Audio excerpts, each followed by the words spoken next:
The most powerful luxury brand in the world doesn't sell cars, jets, or palaces. It sells time. Rolex. The name alone carries weight. It's whispered in luxury boutiques, flexed on rappers' wrists, and spotted on the arms of presidents and world leaders. Rolex is more than a watch. It's a ticket into a club where status ticks louder than seconds. But behind this empire is a story far stranger and far darker than most people know. A story of an orphan who turned grief into obsession, a company that mastered silence, and a brand that made scarcity feel like privilege. This is the untold story of how Rolex became the most powerful luxury watchmaker in the world. Part 1. Hans Wilsdorf never intended to become a watchmaking legend. In fact, life seemed determined to stop him. Born in Bavaria in 1881, Hans was only 12 years old when tragedy struck. Both of his parents died suddenly, his mother from illness, his father not long after, and Hans was left orphaned with nothing but memories of stability. The inheritance was modest, barely enough to keep him afloat, and his guardians quickly sold the family business. Young Hans grew up fast. Unlike other children, he had no safety net. No one to tell him that life would be kind. Instead, he carried a constant awareness of how fragile everything could be. Family, money, even time itself. Later, he would describe these years as a crucible that shaped him. From my earliest childhood, I had to take care of myself, to fight my own battles. This obsession with control, over his own fate, over uncertainty, over time itself, would define the empire he built. At just 19, Hans left Germany for Switzerland, then the beating heart of watchmaking. He landed a job at a small watch export company in Les Chaux-de-Fonds. Here, Hans learned two things. First, he discovered the technical magic of precise watch movements, the gears, the escapements, the delicate engineering that could measure time down to fractions of a second. Second, he realized that most watches of the day were pocket watches. Wristwatches existed, but they were flimsy, inaccurate, and considered ladies' jewelry. No serious man would wear one. But Hans saw an opportunity others ignored. What if wristwatches weren't fragile ornaments? What if they could be accurate, rugged, and reliable? What if they could become essential? It was a radical idea at the time, but Hans was a radical thinker. By 1905, at age 24, Hans co-founded his own company in London with Alfred Davis, his brother-in-law. They called it Wilsdorf and Davis.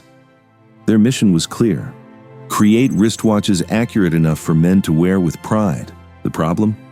Swiss movements were precise, but no one trusted wristwatches. They were seen as weak toys, not serious instruments. Hans attacked this perception head-on. He ordered the best Swiss movements he could find and fitted them into strong, elegant cases. He made the watches smaller, more practical, and relentlessly marketed them as the future. And then he made his boldest move. He gave the company a new name. In 1908, Hans registered the brand name Rolex. Why Rolex? Hans gave different explanations over the years. He wanted something short, easy to pronounce in any language, and symmetrical on a dial. Some say he liked how it sounded like the winding of a watch, but perhaps the real genius was that it sounded expensive, mysterious, modern. Rolex wasn't just a name, it was an idea, an aura of sophistication, a whisper of luxury. And from the very beginning, Hans treated branding as seriously as mechanics. Where other watchmakers stamped their names on cases, Hans built a myth. Rolex was never about just telling time, it was about telling the world who you were. Hans's timing couldn't have been better. In the early 20th century, wars were reshaping the world. Soldiers needed to keep their hands free while tracking maneuvers and timing attacks. The impracticality of pocket watches became obvious. World War I turned the wristwatch from a curiosity into a necessity. And Rolex was there to meet the moment. Hans had already been pushing for accuracy and durability.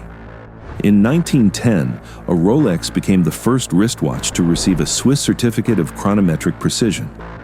4 years later, another Rolex won a class of precision certificate from Kew Observatory in England, an honor previously reserved only for marine chronometers.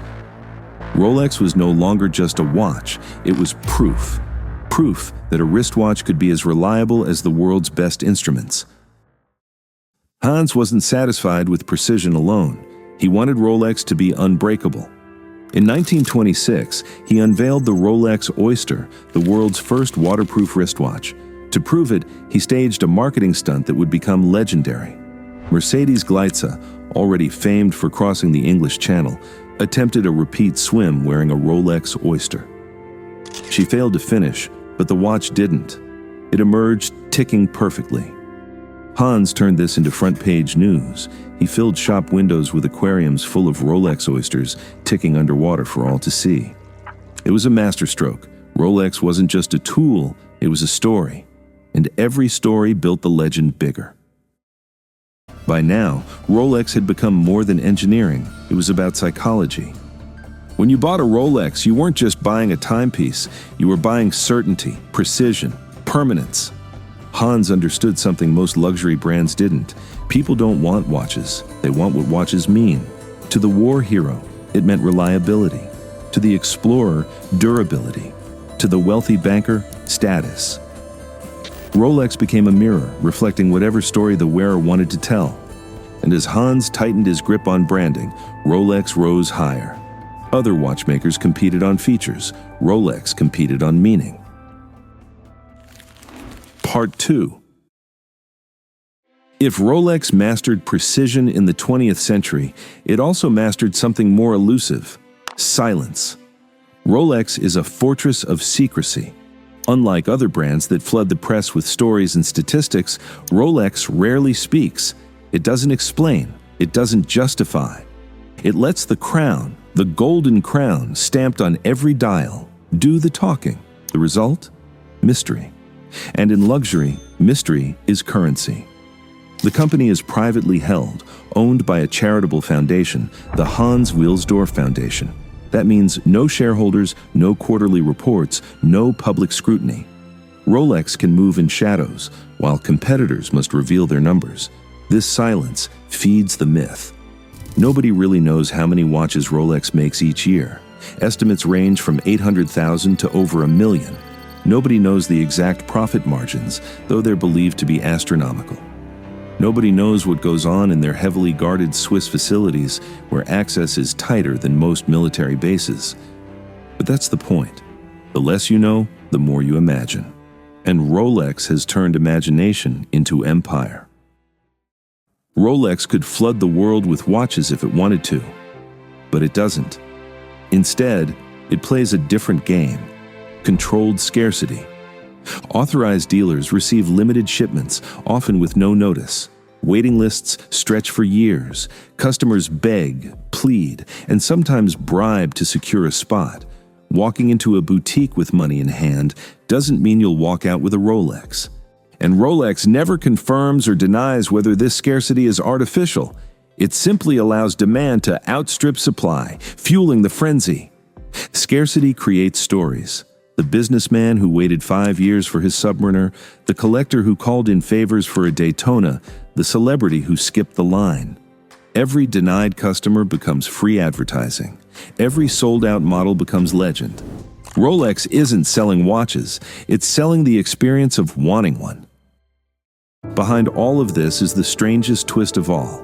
Rolex doesn't technically belong to anyone. Hans Wilsdorf never had children. When his wife died in 1944, he was alone. So he created the Hans Wilsdorf Foundation, a private trust, and left Rolex to it. That means Rolex is controlled not by a family dynasty or corporate giant, but by a mysterious foundation that donates quietly to charity and answers to no one. It also means Rolex is untouchable. It can't be bought, it can't be sold, it doesn't play by Wall Street's rules. While other luxury brands get swallowed by conglomerates, Rolex stands alone, protected by the vision of its orphan founder. This unusual structure only deepens the mystery. Who really decides what Rolex does? Who chooses how many watches to make, what models to release, which celebrities to sponsor? The answers are locked away in Geneva boardrooms, and Rolex will never tell. And that silence makes the crown shine brighter. Rolex's genius lies in how it attaches itself to human triumph. Everest, the English Channel, deep sea dives, supersonic flights. Wherever people push limits, Rolex is there, strapped to the wrist, ticking through history. The company doesn't just sponsor events, it embeds itself into moments of glory. When Sir Edmund Hillary and Tenzing Norgay climbed Everest in 1953, Rolex was part of the expedition. When divers plunged into the Mariana Trench, Rolex was there. When astronauts broke boundaries, Rolex rode along. These weren't just endorsements, they were myths in the making. Each achievement whispered one message. If Rolex could survive this, it could survive anything. That message sank deep into the collective mind. A Rolex wasn't just jewelry. It was a companion to greatness. Part 3. Rolex has never been just about telling the time. It has always been about controlling the clock. Because unlike most companies, Rolex doesn't chase demand, it creates it. And the weapon of choice? Scarcity. Walk into a Rolex boutique today and try to buy a brand new Submariner or Daytona. Chances are, you'll be told, sorry, none in stock. The waiting list might stretch for months, sometimes years. But here's the twist. Rolex could flood the market if it wanted to. It could double or triple production overnight, yet it doesn't.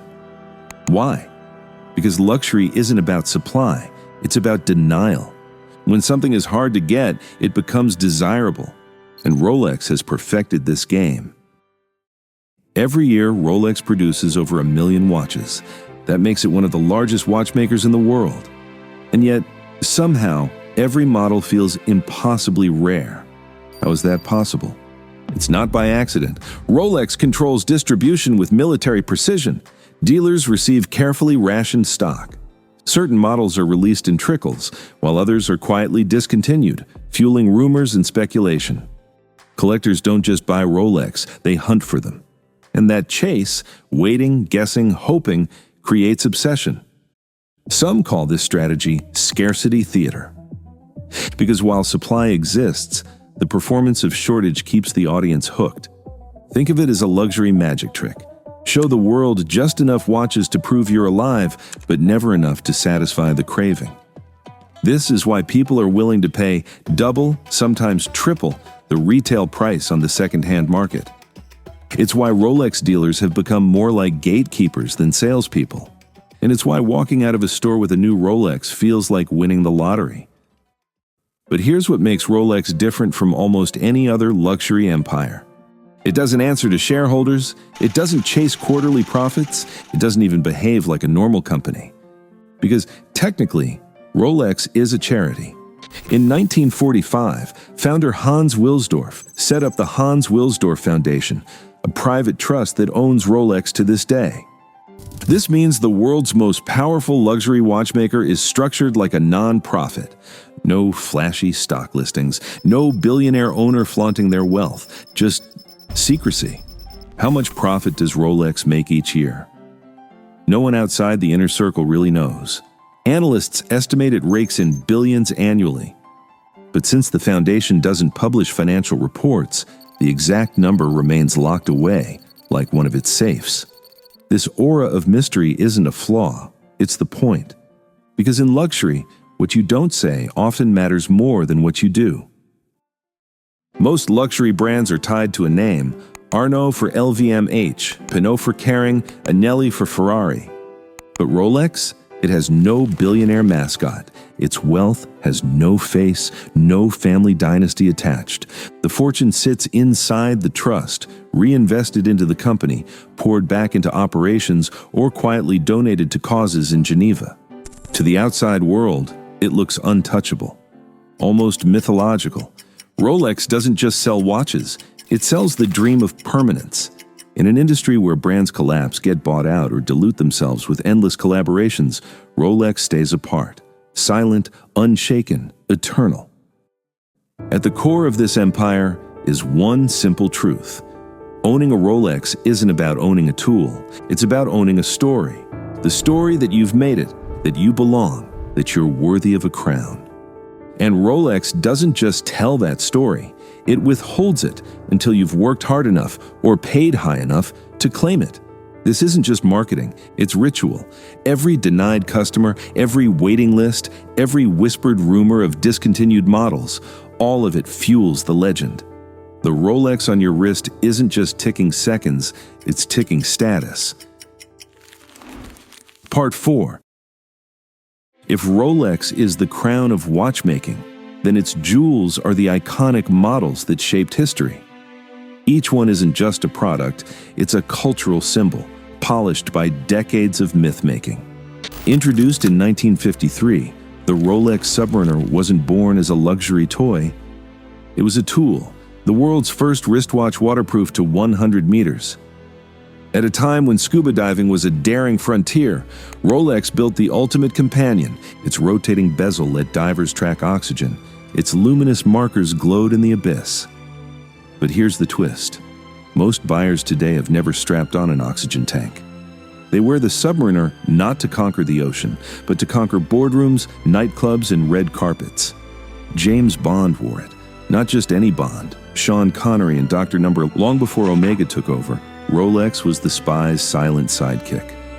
When Connery lifted his martini, the Submariner flashed, a subtle but powerful product placement that cemented it as the watch of danger and desire. Steve McQueen wore one too, pairing it with his leather jacket and effortless cool. It wasn't just a diver's tool anymore, it was a badge of rebellion. What began as a survival instrument became the ultimate shorthand for confidence. The Submariner isn't just a watch, it's the watch. Then came the Rolex Daytona. In the 1960s, as motorsport exploded, Rolex wanted a watch that could keep pace. The result? A chronograph built for speed, named after the famous Daytona International Speedway. But at first, no one cared. Dealers couldn't give them away. The Daytona sat unsold for years, gathering dust in shop windows, until one man changed everything. Paul Newman, the actor, the race car driver, the legend. Newman wore his Daytona everywhere, on movie sets, behind the wheel, even in candid photos with his wife Joanne. Collectors noticed.